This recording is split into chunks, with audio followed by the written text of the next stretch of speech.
Hey everybody, this is Tom from 2C Marketing and Design Group. This is the second installment in our video blog series called How You're Losing Childcare Leads and How to Fix It. Today we're going to talk about the second loss point. So in the first video I went over this childcare sales funnel and I promised I wouldn't do it again because it took a while. Basically, this is the life of the lead. This is from the first point that they realize that you're there to the point where they enroll. And we talked about the first loss point, which was impressions, which in a nutshell was if they don't know you're there, they're not going to call you. They're not going to inquire about your center.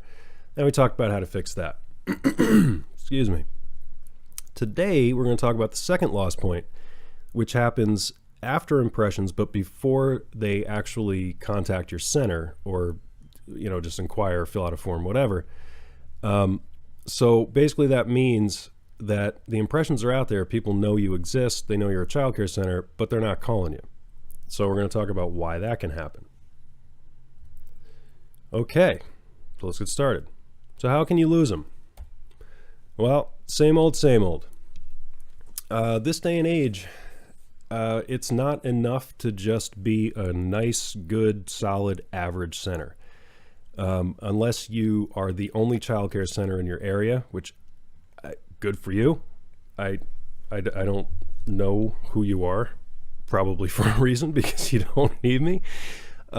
You probably have a lot of competition out there, and with the cost of childcare being what it is, you really just being good enough isn't really good enough anymore, and we'll get into that in a second.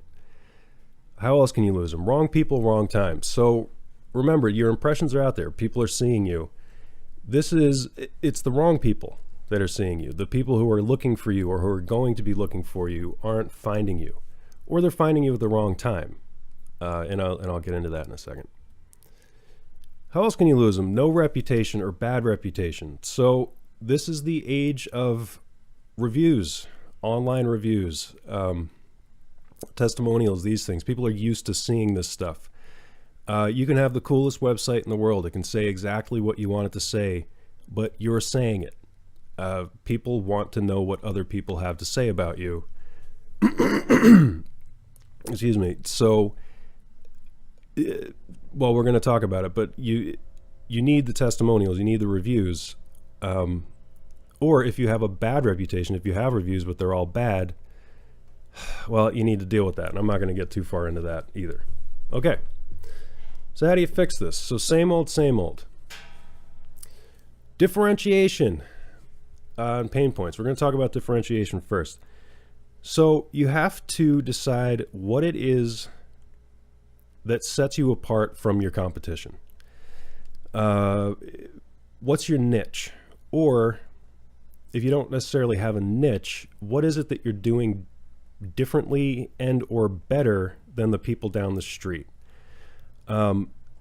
This can really go in a whole bunch of different directions. And again, the first video was so long, I'm going to try to keep this one short. But if you have 20 different competitors, direct competitors in your area, in your town, or your county, or whatever, and you're the green center, you have, what are they called? Solar panels on your roof and whatever. That's your niche. Maybe that's your niche. It's probably your niche. It should be. Or you should at least think about it. That makes you different. You're appealing to a certain segment of your target audience by being the green place. It could be anything. You've been around for 30 years and you're still family run. That's a thing.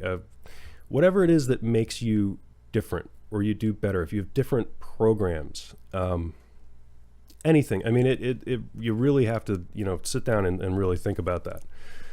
The other thing too I want to mention, and I see this across, not just in childcare, but across a lot of industries, people get hung up on features versus benefits. There's a big difference between a feature and a benefit. Like, you can say, we have an indoor gym. That's a feature, and that's great. The benefit is, why do you have that indoor gym? What purpose is it serving? What's the benefit to the family or the child?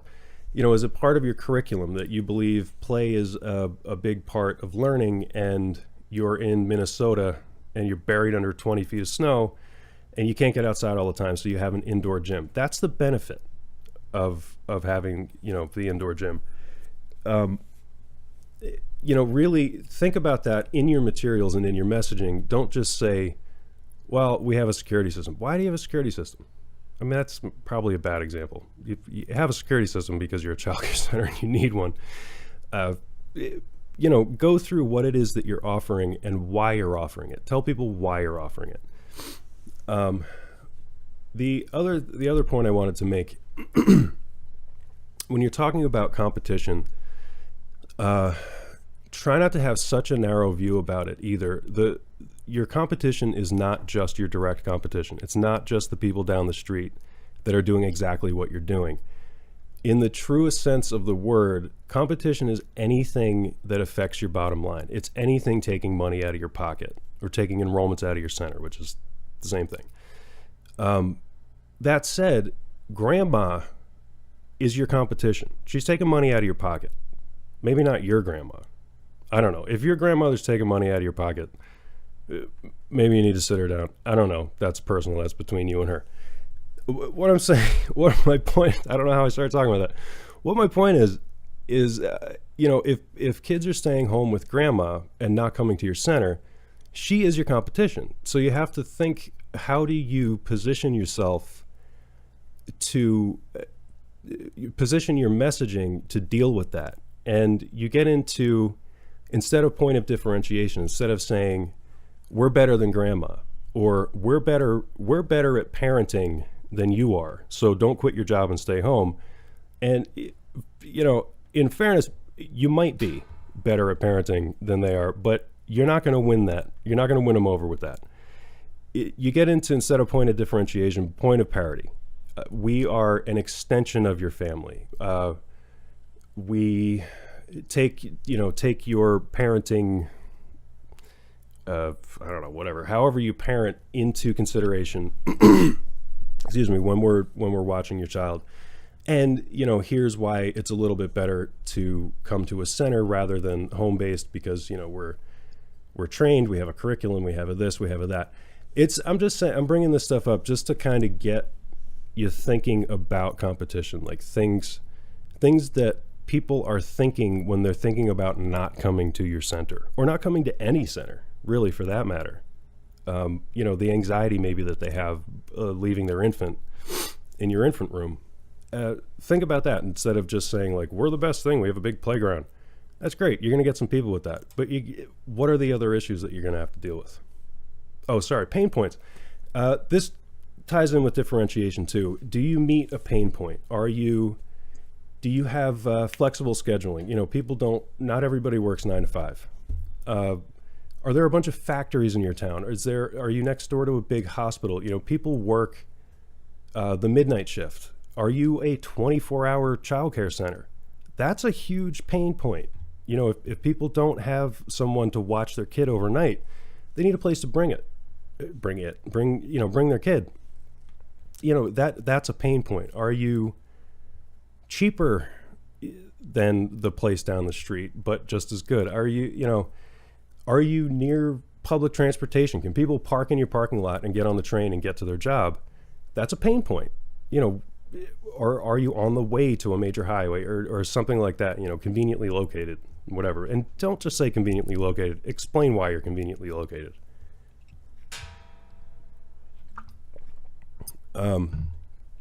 Okay, wrong people, wrong time. So we're talking about targeting, and I'm not going to get hugely into this, but you want to get your message, assuming that you have your message together, in front of the correct people. Now, that's not all that difficult to do with childcare, because there are loads of parenting outlets, websites, magazines, stuff like that, and you put your message in there. My point is really, excuse me, and I've seen it happen. People run an ad in the local Times, the local newspaper, the town newspaper, and they say, well, we haven't really seen anything from it. Well, let me tell you why. Because you already know this. The people who have kids, they're not reading the paper. I mean, maybe some of them are. Who you're hitting with that ad is grandpa sitting on the can. Like, he doesn't care about your childcare center. Maybe he does. I don't know. Maybe he's going to tell his son or daughter to take, whatever. You're not spending your money wisely doing something like that. Put it in front of the people that are looking for you or going to be looking for you. Again, Facebook is awesome for targeting. I mean, you can, and I'm not going to get into that because that's a whole, I don't even know, hours of tutorials on that. And they're already out there. You can find them. You can literally, like if you have an infant program, you can literally target parents that in your area that like your local, what are they called? La Leche League. You can put an ad in front of those people. Like that's just laser targeting. Wrong timing. Now this all really depends on how your enrollment goes. I don't know if you have rolling enrollment, open enrollment, or whatever. Really, the point I'm trying to make is if you're doing a fall push, if you have like a fall enrollment, don't start it in September. If you have summer camp, don't start your summer camp campaign in June. Put these things in front of people, like really before they're even looking for it, before and during, while they're looking for it. And I know this seems like common sense, but with just day-to-day, especially, running a childcare center or several centers or whatever, these things get lost. And it's really important. You plan these things out in advance. Like right now, it's November, I don't even know what it is, 21st, 20th, something. You should be thinking about summer camp. You don't have to really move quickly on it, but think about it, plan it out. What are you going to do? What's your, are you going to offer something? Are you going to, what's it going to be? So plan it out, have a timeline, and then when it comes time to execute it, you hit the play button and you just do it. You follow your plan. I'm a big planner, by the way. So that has to do with timing. So no reputation, bad reputation. All right. So like I said, this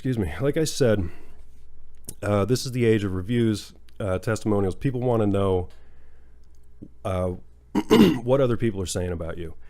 And again, Chris Murray harps on this all the time, the power of testimonials, how it's one of your big guns. And she's absolutely right. I mean, this is huge. And you can ask families, you know who to ask already. They're your buddies. You can ask them, would you mind leaving us a review on Google Places or Facebook or Yelp or whatever, have the links ready for them. You can make it a part of your post-enrollment drip campaign. And I'll get more into that probably in the next video, or definitely the last one, where you ask these people for reviews after they've enrolled and they're kind of comfortable and all that, and how to do it. Referral program, again, like I said in the first one, if you don't have a family referral rewards program, stop what you're doing and get one together. Figure out what it's worth to you to have families bring other families in. And I'm telling you right now, it's probably worth more than you're thinking. It's worth a lot if they're telling their friends to come to your center. Okay, that's it for now. Stay tuned for the third part of this series. We're going to talk about how you can lose a lead after they've expressed interest in your center. Again, there is a link in the description. You can sign up for the email list to find out when these things come out. And you can also download a marketing checklist. It's a PDF where you can follow along, check off what you've got, take notes, whatever, it might help. In the meantime, as always, feel free to reach out to us and let us know how we can help. You can fill out the form on the website or email me directly at tom@2cmarketing.com. That's it. Thanks everybody for watching, and have a great day.